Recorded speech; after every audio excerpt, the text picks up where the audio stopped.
Hello everyone, welcome to NB show Telugu. మన దేశంలో ఈసారి వర్షాలు పడవా? ఎందుకంటే ప్రజెంట్ మీరు చూసుకుంటే ఇండియా వైడ్గా 38% కన్నా తక్కువ వర్షపాతం నమోదైంది. జనరల్గా ఈ టైంలో అంటే జూన్ 1 నుంచి 17 వరకు భారతదేశంలో ఉన్న ఆల్మోస్ట్ అన్ని రాష్ట్రాలకు సౌత్ వెస్టర్న్ మాన్సూన్స్ అందాలి. కానీ అలా జరగలేదు. సెంట్రల్ ఇండియాలో దాదాపు 62% లెస్ రెయిన్ఫాల్ నమోదైంది. ఇక మన తెలుగు రాష్ట్రాల విషయానికి వస్తే తెలంగాణలో కేవలం 23% వర్షపాతం మాత్రమే నమోదైంది. 33 జిల్లాల్లో 27 జిల్లాలకు ఇప్పటి వరకు వర్షపాతం అందలేదు. ఇది చాలా వర్రింగ్ విషయం. ఆంధ్రప్రదేశ్ విషయానికి వస్తే 17% షార్టేజ్ కనిపిస్తుంది. అయితే సడన్గా భారత్లో ఏం జరుగుతుంది? మొన్నటి వరకు భారతదేశాన్ని కమ్మి ఉన్న మేఘాలు ఇప్పుడు సడన్గా ఎందుకు మాయమైపోయాయి? ఎప్పుడు లేని విధంగా ఋతుపవనాలు ఎందుకు డిస్టర్బ్ అవుతున్నాయి? భారత్కి ఏదైనా అతిపెద్ద ప్రమాదం రాబోతుందా? మనం ఇప్పటి వరకు ఎన్నడూ చూడని అతిపెద్ద కరువు రాబోతుందా?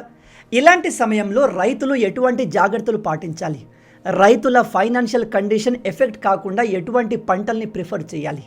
ప్రజెంట్ మనం ఫేస్ చేస్తున్న ఈ పరిస్థితులన్నిటికీ ఎల్ నినోనే కారణమా? రండి ఈ వీడియోలో డీటెయిల్గా డిస్కస్ చేద్దాం. ఇది చాలా ఇంపార్టెంట్ వీడియో, ప్రతి ఒక్కరూ తెలుసుకోవాల్సిన వీడియో.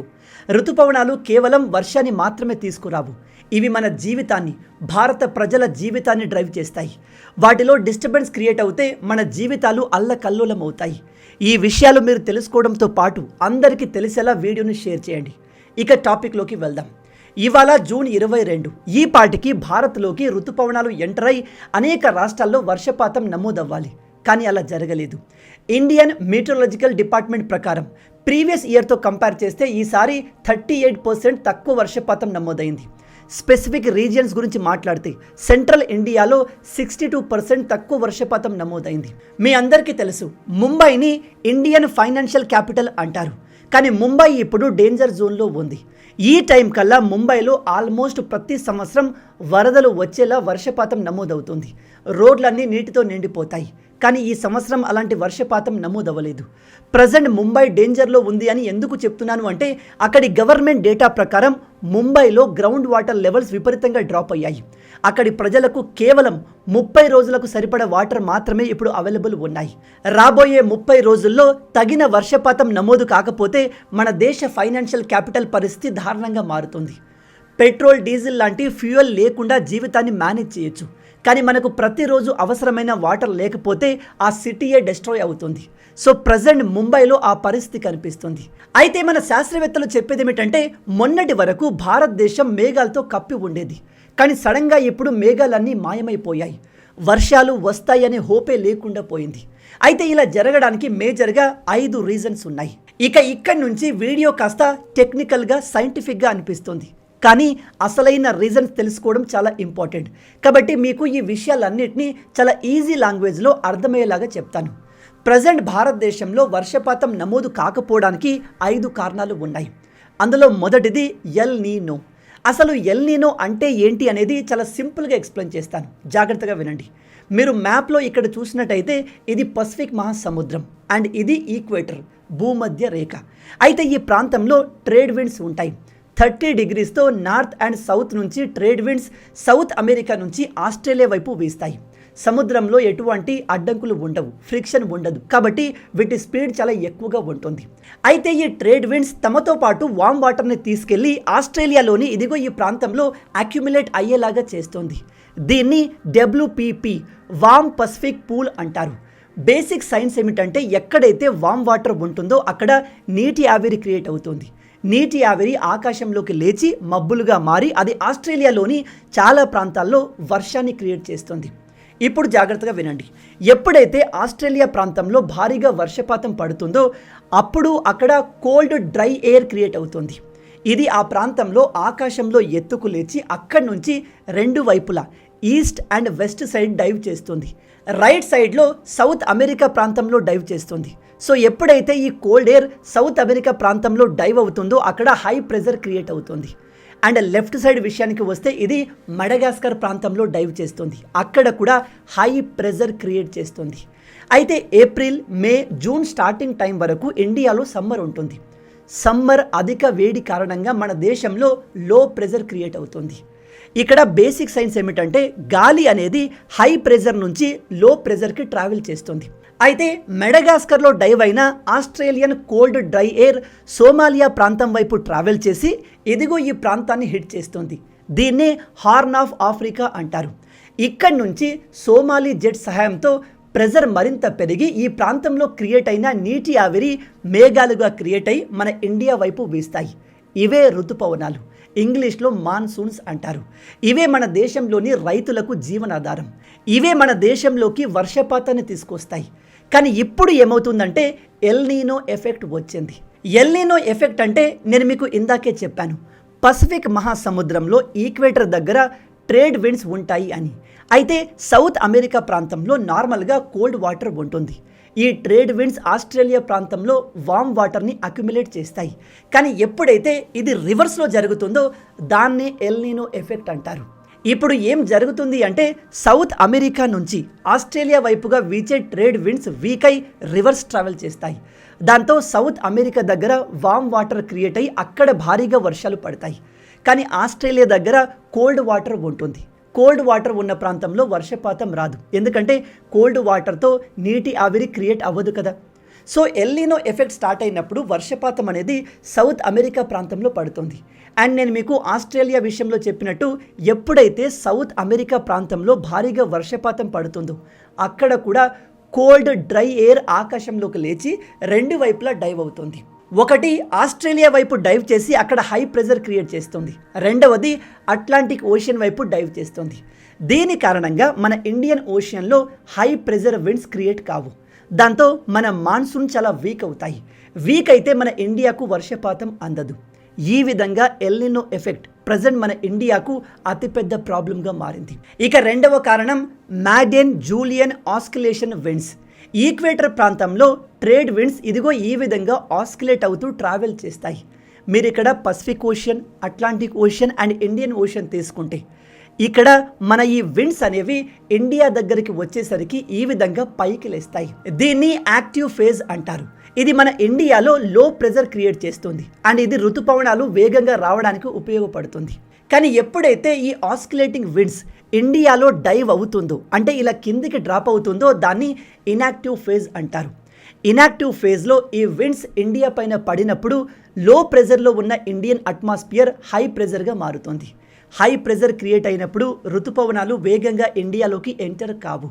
ఇవి మాన్సూన్ని డిస్టర్బ్ చేస్తాయి, మేఘాల్ని కూడా క్రియేట్ కానివ్వవు. ఇక మూడవ రీజన్ ఇండియన్ ఓషియన్ డైపోల్. ఇది చాలా సింపుల్. మన భారత్కి రైట్ సైడ్లో బంగాళాఖాతం ఉంటుంది, లెఫ్ట్ సైడ్లో అరేబియా సముద్రం ఉంటుంది. ఇండియన్ ఓషియన్ డైపోల్ రెండు రకాలుగా ఉంటుంది. ఒకటి పాజిటివ్, రెండు నెగటివ్. పాజిటివ్ అంటే అరేబియా సముద్రంలో వామ్ వాటర్ ఉండి అక్కడ లో ప్రెజర్ ఉండడం, అండ్ బంగాళాఖాతంలో కూల్ వాటర్ ఉండి అక్కడ హై ప్రెజర్ ఉంటుంది. ఎప్పుడైతే బంగాళాఖాతంలో హై ప్రెజర్ ఉంటుందో మాన్సూన్స్ చాలా ఈజీగా ఇలా కేరళ గుండా ఇండియాలోకి ఎంటర్ అయిపోతాయి. అందుకే ఇండియన్ ఓషన్ డైపోల్ పాజిటివ్గా ఉంటే మనకు చాలా మంచిది. ఇక దీనికి reverse negative Indian ocean dipole. ఇందులో అరేబియా సముద్రం కూల్ ఉండి బంగాళాఖాతం వాటర్ వామ్ ఉంటుంది. దీనివల్ల బంగాళాఖాతంలో లో ప్రెజర్ క్రియేట్ అవుతుంది. ఇక దీనికి reverse negative Indian ocean dipole. ఇందులో అరేబియా సముద్రం కూల్ ఉండి బంగాళాఖాతం వాటర్ వామ్ ఉంటుంది. దీనివల్ల బంగాళాఖాతంలో లో ప్రెజర్ ఏర్పడుతుంది. ఎప్పుడైతే బంగాళాఖాతంలో లో ప్రెజర్ క్రియేట్ అవుతుందో మన మాన్సూన్స్ ఇలా డైరెక్ట్గా కేరళ ద్వారా కాకుండా కింద నుంచి ఇటు సైడ్ షిఫ్ట్ అవుతాయి. దాంతో భారత్కి అందాల్సిన వర్షపాతం అందదు. ఇది మూడవ రీజన్. ఇక నాలుగవ రీజన్ సోమాలి జెట్. నేను మీకు స్టార్టింగ్లో చెప్పాను, ఆస్ట్రేలియాలో వర్షపాతం కారణంగా క్రియేట్ అయిన కోల్డ్ డ్రై ఎయిర్ మడగాస్కర్ ప్రాంతంలో డైవ్ చేస్తుంది. అక్కడి నుంచి గాలులు సోమాలియా ప్రాంతం వైపు ట్రావెల్ చేసి అక్కడి నుంచి హార్న్ ఆఫ్ ఆఫ్రికాను హిట్ చేసి ఇండియా వైపు కేరళ ద్వారా ట్రావెల్ చేస్తాయి. అయితే ఈసారి క్రియేట్ అయిన ఈ సోమాలి జెట్ ఎప్పటిలాగా స్ట్రాంగ్గా లేదు, చాలా వీక్గా ఉంది. దానికి కారణం L నీనో effect. Somali jet week అయిన కారణంగా కూడా మనకు మాన్సూన్స్ చాలా లేట్ అవుతున్నాయి. ఇక ఐదవ reason dry air invasion, dry westerlies అని కూడా దీన్ని అంటారు. అంటే మీరు ఇక్కడ చూసినట్టయితే మిడిల్ ఈస్ట్ నుంచి ఇరాన్, ఆఫ్ఘనిస్తాన్, పాకిస్తాన్ ఈ స్ట్రేట్ ఆఫ్ హర్ముజ్ ప్రాంతం నుంచి మనకు డ్రై ఎయిర్ ఎడారి గుండా వేడి గాలులు ఇండియాలోకి ఎంటర్ అవుతున్నాయి. వీటిని ఇంతకుముందు మన అరావలి పర్వతాలు ఎంతో అంత న్యూట్రలైజ్ చేసేవి. కానీ ఇప్పుడు వాటిని కూడా మనం డిస్ట్రాయ్ చేశాము. సో ఈ డ్రై ఎయిర్ కారణంగా కూడా మాన్సూన్స్ డిస్టర్బ్ అవుతాయి, మేఘాలు క్రియేట్ అవ్వకుండా ఇది చేయగలదు. ఈ 5 కారణాల వల్ల ప్రజెంట్ మన ఇండియాలో వర్షపాతం తగ్గిపోయింది. ఇప్పుడు మీకు డౌట్ రావచ్చు, బ్రదర్ ఈ వర్షపాతం తగ్గింది పెరిగింది లేదా మన ఇండియాలోకి మాన్సూన్స్ అంటే ఋతుపవనాలు ఎంటర్ అయ్యాయా లేదా ఎలా తెలుస్తుంది అని. అయితే మన సైంటిస్టులు కేరళలోని ఇదిగో ఈ ప్రాంతంలో 21 వెదర్ మానిటరింగ్ స్టేషన్లను ఇన్స్టాల్ చేశారు. మే 10 నుంచి జూన్ ఫస్ట్ వీక్ వరకు ఈ 21 స్టేషన్స్లో అట్లీస్ట్ 14 స్టేషన్స్లో కంటిన్యూగా 2 రోజుల వరకు 2.5 mm వర్షపాతం రికార్డ్ అయితే మన ఇండియాలోకి అఫీషియల్గా ఋతుపవనాలు ఎంటర్ అయినట్టు. కానీ అలా ఈసారి జరగలేదు. మన దేశ ఆర్థిక వ్యవస్థ హెవీగా వ్యవసాయం పైన డిపెండ్ అయి ఉంది. ఎస్పెషల్లీ విలేజ్ రూరల్ ఎకానమీ మొత్తం అగ్రికల్చర్ పైనే డిపెండ్ అయి ఉంది. సో ఇలాంటి సమయంలో ఇప్పుడు వర్షపాతం 50% కూడా నమోదు కావట్లేదు అంటే ఇది చాలా పెద్ద సమస్య. ఇది ఇలాగే కంటిన్యూ అవుతుంది, అసలు వర్షాలే పడవు అని నేను చెప్పలేను, ఎందుకంటే సైంటిస్టులు కూడా ఆ విషయాన్ని కన్ఫర్మ్ చేయలేదు. కానీ ఇప్పటికే ఋతుపవనాలు వచ్చేసి వర్షాలు స్టార్ట్ అయి ఉండాలి. ఇంకోవైపు ఎల్నినో ఎఫెక్ట్ కూడా ఉంది, కాబట్టి బహుశా ఇది రాబోతున్న అతిపెద్ద కరువుకు సంకేతం కూడా కావచ్చు.